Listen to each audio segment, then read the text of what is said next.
अवधूत चिंतन श्री गुरुदेव दत्त श्री स्वामी समर्थ। माझ्या स्वामी भक्ती चॅनलमध्ये सर्वांना नमस्कार। गुरुचरित्र पारायणाचे उद्यापन कसे करावे व त्याला नैवेद्य काय दाखवायचा आहे ते मी या व्हिडिओत सांगणार आहे। बघा, गुरुचरित्र ह्याचे पारायण हे माणसाने आयुष्यात एकदा तरी करावं। खूप छान असा अनुभव येतो। त्या गुरुचरित्र पारायण केल्यानं आपल्या आयुष्यातल्या काही अडचणी, दुःख, कितीही कठीणातली कठीण समस्या असोत, मानसिक असोत, शारीरिक असोत, कुठलीही असोत, त्याने नक्कीच दूर होतो। गुरुचरित्र हा एक 5वा वेद मानला जातो। जो हा पारायण करतो तो खरंच भाग्यवंत असतो। प्रत्येकानं आयुष्यात एकदा तरी गुरुचरित्र हे पारायण करावं। गुरुचरित्र पारायण करणारा हा मुळातच भाग्यवंत असतो, हे मी आधी देखील म्हटलेलं आहे। कारण गुरुचरित्र पारायणाचे काही नियम आहेत का, त्या नियम, काही महत्त्व, त्याचे खूप असे सारे फायदे देखील आहेत आणि जो करतो ना त्याचा अनुभव हा येतो। त्यामुळे त्याचबरोबर गुरुचरित्र पारायण हा सप्ताह, आता बघा पुण्यतिथी आहे, त्यानिमित्त अनेक सेवेकरी हे गुरुचरित्राचं पारायण करणार आहात। त्याचबरोबर अनेक जणांनी केलेलेही आहे, त्यांना अनुभव देखील त्यांनी घेतलेले आहेत। परंतु जे नवीन सेवेकरी आहे आणि त्यांना गुरुचरित्र पारायणाला बसणार आहेत, त्याची समाप्ती, उद्यापन कसं करायचं आहे, नैवेद्य काय दाखवायचं आहे, हे मी या व्हिडिओत सांगणार आहे।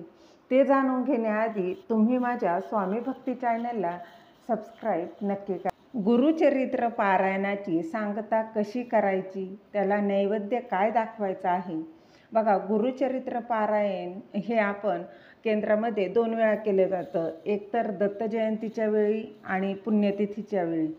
तर दत्त जयंतीच्या वेळी जेव्हा करतो ना, तेव्हा त्याची सांगता ही 8व्या दिवशी करायची असते। पण बघा, मी सांगेल की ज्यांनी पारायण त्यांचं चालू आहे ना, त्यांनी बघा समाप्तीला काय करायचं आहे, अगदी साधे आणि सोपे नियम आहे। गुरुचरित्राचं पारायण करायची केंद्रात जर तुम्हाला संधी मिळाली ना, तर खरं सांगते, तुम्ही केंद्रात आवर्जून करा। घरी पारायण करण्यापेक्षा तुम्ही केंद्रात करा, त्याचं फळ तुम्हाला अधिक भेटणार आहे। कारण घरी आपण एकटं पारायण करत असतो आणि केंद्रामध्ये जर 100 सेवेकरी पारायणाला बसलेले आहेत, तर 100 जणांचं पुण्य आपल्याला मिळत असतं। म्हणून केंद्रात आवर्जून पारायण करा।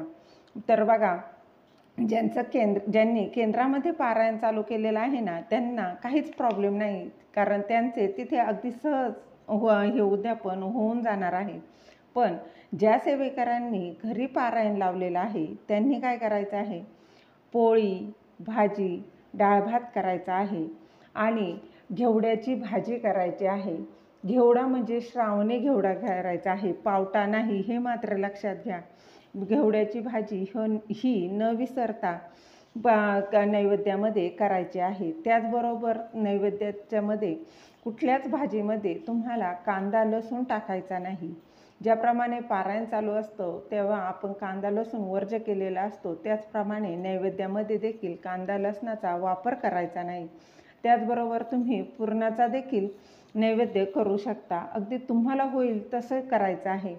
त्याचप्रमाणे नैवेद्य काय करायचं आहे, एक नैवेद्य तुम्ही स्वामी महाराजांच्या फोटोला दाखवायचा आहे, एक नैवेद्य ग्रंथाला, त्यानंतर एक नैवेद्य गाईला, एक नैवेद्य कावळ्याला व एक तुमच्या घरातील इतर देवांना, असे नैवेद्य तुम्हाला दाखवायचे आहेत। आता तुम्ही म्हणाल, ग्रंथासमोरचा नैवेद्य त्याचं काय करायचं, तर बघा, महाराजांचा पुढचा आणि ग्रंथासमोरचा नैवेद्य तुम्ही स्वतः व घरातील सर्वांनी तो खायचा आहे। आधी तो नैवेद्य सगळ्यांनी वाटून खायचा आहे आणि नंतर बाकीचं जेवण तुम्हाला करायचं आहे। त्यामुळे ते नैवेद्य खायचा आणि मेन ज्याने पारायण लावलेलं आहे त्याने वाटल्यानंतर हे फक्त घरातील व्यक्तींना द्यायचं आहे, बाहेरच्यांना नाही, हे मात्र तुम्ही आवर्जून लक्षात ठेवा। हे सगळं झाल्यानंतरच तुम्हाला ग्रंथ हलवायचा आहे। तो हलवताना काय करायचं आहे, सर्वात आधी स्वामींचा जय जयकार करायचा आहे। ग्रंथ उचलायचा आहे, 2 वेळा हातात घेऊन जय जयकार करायचा आहे व 3ऱ्या वेळी हा ग्रंथ तुम्हाला स्वतःच्या डोक्यावर ठेवून जय जयकार करायचा आहे. आणि तुम्हाला डोक्यावर नसेल ठेवायचा तरी काहीच हरकत नाही, तुम्ही हातात घेतला तरी चालणार आहे. त्यानंतर ही जी आणि जय जयकार करायचा आहे. फक्त जी काही तुम्ही सेवा कराल ना, ती अगदी मनोभावे करा, अगदी श्रद्धेने, विश्वासाने तुम्ही ही सेवा करा. त्याचा अनुभव आल्याशिवाय राहणार नाही. एकदा पारायण करून बघा. अगदी साधा आणि सोपा आहे. 7 दिवसाचं पारायण आहे. अगदी साधं सोपे नियम आहेत. आवर्जून त्याचं फळही तितकंच आहे. त्यामुळे पारायण करायला अजिबात घाबरू नका आणि पारायण करा. त्याचं अनुभव नक्की येणार म्हणजे येणार. तुमच्या आयुष्यात कितीही कठीणातली कठीण समस्या असू देत, काही अडचणी त्या असू द्यात, या पारायणाने त्या दूर होणारच आहे. त्याचबरोबर तुम्ही जितका मनोभावी श्रद्धेने, विश्वासाने हे पारायण करा, त्याचं फळ तुम्हाला नक्कीच मिळणार आहे.